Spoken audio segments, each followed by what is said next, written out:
Hey, how's it going? In this tutorial, I'm going to show you how to make a logo similar to this by expanding type and a few other tips to get this border around the edges. So the first thing we're going to do, like always, is go to File, New, and create a new file. And if you don't know what size to make it, I usually just go with letter, something basic to start with. So click OK, open the new file. The first step we're going to do is click the Type tool, and then click on the screen and type whatever you want. So I'm going to go with logo type again. Okay, so once you got that on there, you're going to double click it to highlight it. And if you want to change the font, just go up here to where the fonts are and pick whatever you want. I'm going to go with Universe. It's a new font I got and I've been liking it so far. I'm going to change the style real quick to black. Alright, so now we're going to click the selection tool. Grab one of these corners, hold shift and drag it to make it a little bigger and easy. It'll be easier to work with like this. And you guys will be able to see it a little more while I'm showing you. So now that we got that, click on the type to highlight it, make sure there's blue boxes around it, go to type, and then create outlines. And what this did is made it so you can edit each point on each individual letter.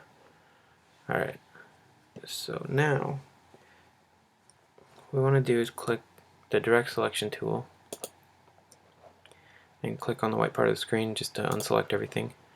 And we're going to click inside the letter to select each individual letter, like the whole letter.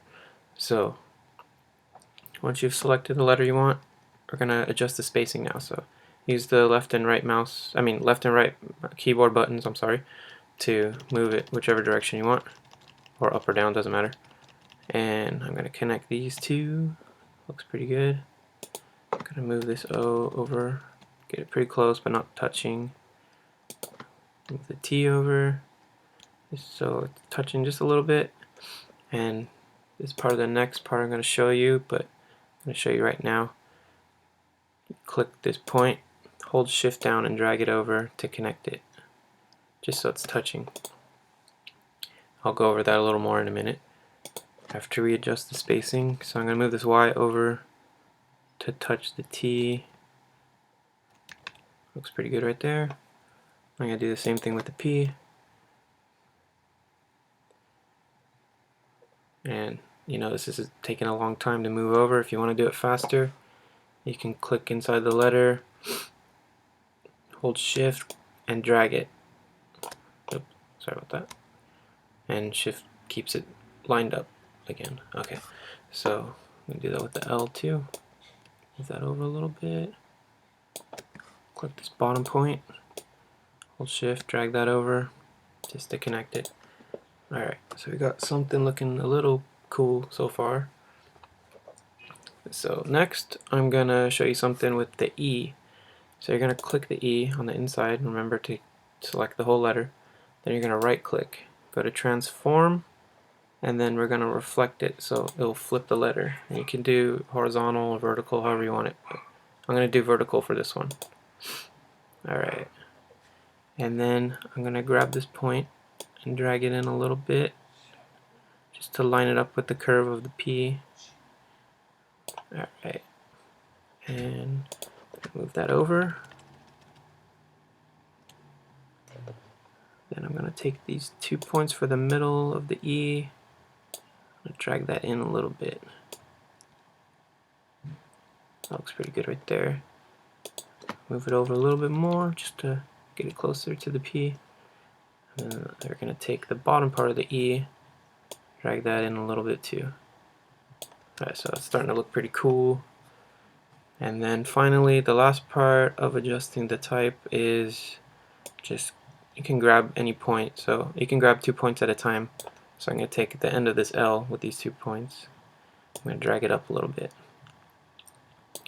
And then I'm going to get one of these points on the side and drag that down a little bit to create this angled point, which gives it a cool effect. I do the same thing with the T. Select both points, hold shift, drag it down, take one of these points, drag that up.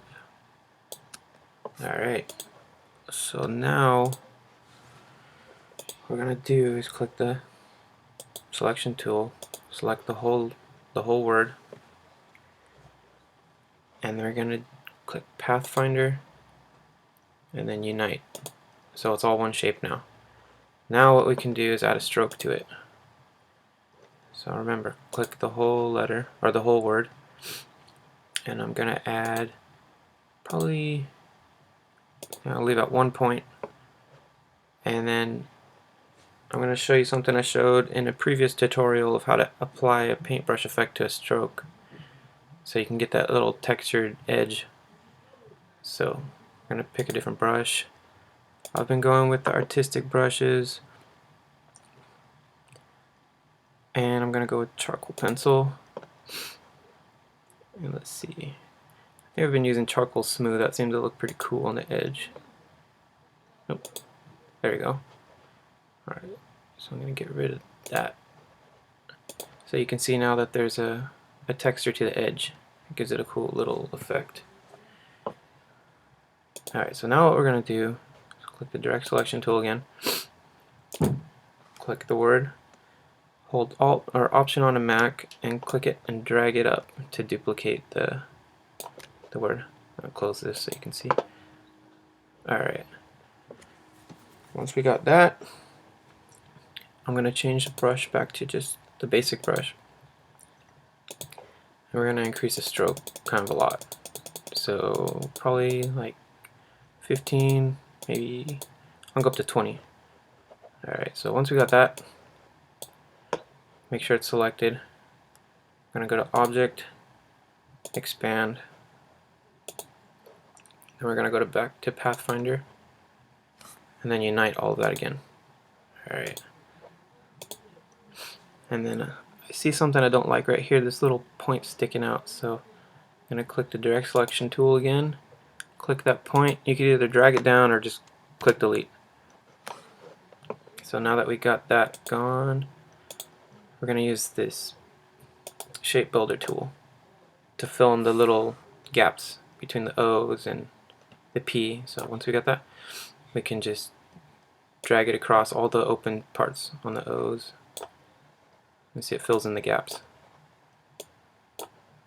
Alright, so once you got all of that filled in, we're gonna adjust the stroke again. And I'm gonna change it back to this charcoal smooth brush. And I'm gonna change the color of the stroke. Actually, I'll leave it at black. I'm gonna change the fill to this green color.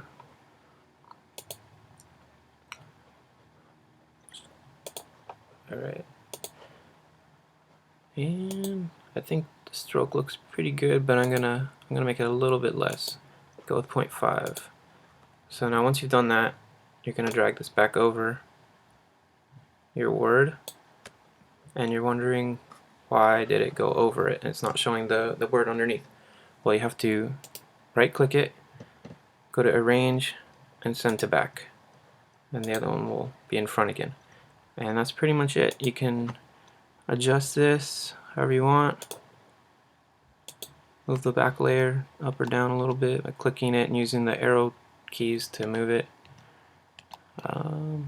So yeah, that looks pretty good to me. It's not exactly like we had in the original, but it's pretty close. So hopefully you can use this to make your own logo. Thanks for watching, and please subscribe.